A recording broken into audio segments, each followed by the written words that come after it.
Hello and welcome back to the channel. Tomorrow sees the release of Wreckfest finally on consoles. It's been out on PC for a very long time and I'm sure a lot of you are fully aware of what this game is all about.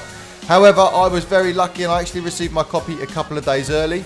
I have been playing through a fair amount of it already and I figured I'd just put a video together to give you guys an idea of exactly what it's like on consoles. The first thing I just wanted to say quickly was that I am playing this on a Ps4 Pro and I can only record in 1080p. However, I was playing this in 4K and the game itself looks absolutely stunning. I mean, it's very rare that you get a good PC port over to a console where you don't lose too much detail.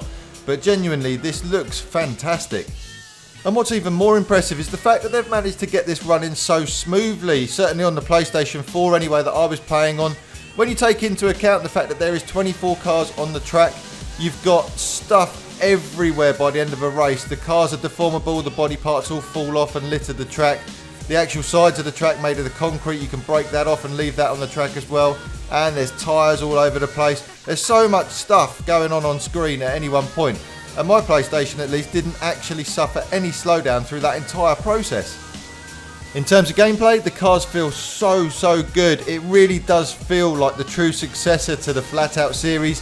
If that was a series of games that you loved in the past, you are going to really enjoy this. And if it's something that you haven't tried yet, or you've never come across over on the PC, please go out and get it.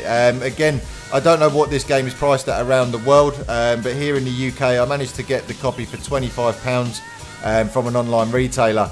And if you can get it anywhere near that price in your own country, you're going to be getting a fantastic game for not a lot of money. So yeah, definitely take a look.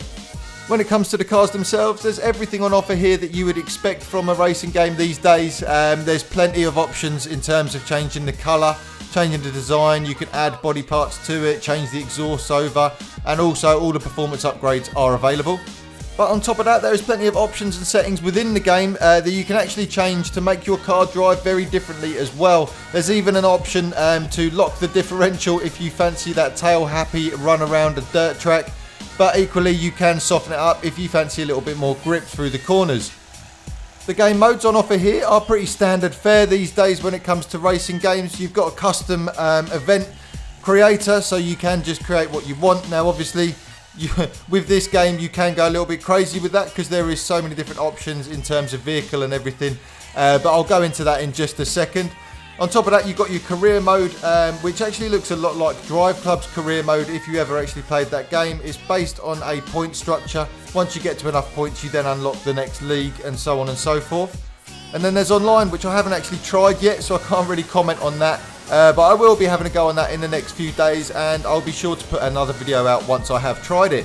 The vehicles on offer here is where this game gets really interesting. There's stuff in here all the way down from lawnmowers up to combine harvesters with so much in between as well. There's RVs, there's motorised sofas, there's three-wheel cars, you've got compact cars, there's also your sort of heavyweight US cars, things like that. There is so much to do here and you can have so much fun with it, because it allows you to put whatever cars you want to with other classes as well. So if you've ever wondered if a Robin Reliant with a lock differential could actually beat a group of 23 buses on an oval track, you can find that out in this game, and there's so much more that you can do as well. There's a huge selection of different types of track here as well. You've got ovals and figure eights, which are obviously going to cause lots of accidents. There's switchback sections where you end up going back against the flow of the traffic, again causing a massive amount of accidents. And there's even a loop-de-loop in there. But none of it feels too unrealistic. It feels like it's got a very motorsport feel to it. And I just think it adds to the game and it makes it feel a little bit more authentic. And if it's authenticity you're actually after, there is also a realistic damage model within the game, so you can select that. But be warned, you will probably crash out far quicker than you were expecting to, and you do need to take it very cautiously. But fortunately, they've put a normal mode in there as well, or what they class as normal, which means that your car is a little bit more of a tank. You can take a lot more damage, and the races tend to be a lot more fun. But whichever one you want to choose, the option is there for you. Honestly, from the moment I turned this game on, I was so pleasantly surprised with just how good it was on console. I was expecting it to be a bit of a poor port, it was going to look horrendous, something like that, but actually they've kept it pretty true to what it looked like on the PC. Certainly there's not a massive downgrade, and I don't think you'd notice it too much anyway. The price point as well is absolutely perfect considering the game has been out for such a long time on PC.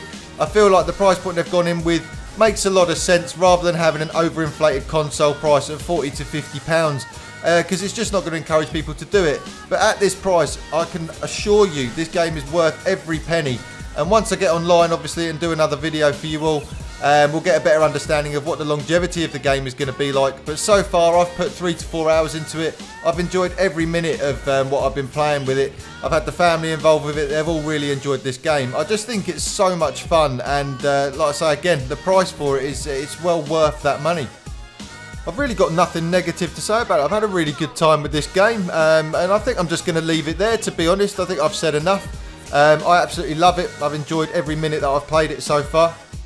I'd love to hear your thoughts on the game down below in the comment section, whether you're picking it up on console, whether you've been playing it on PC for ages and still playing it, or whether you've given up on it now. It'd just be great to hear your feedback.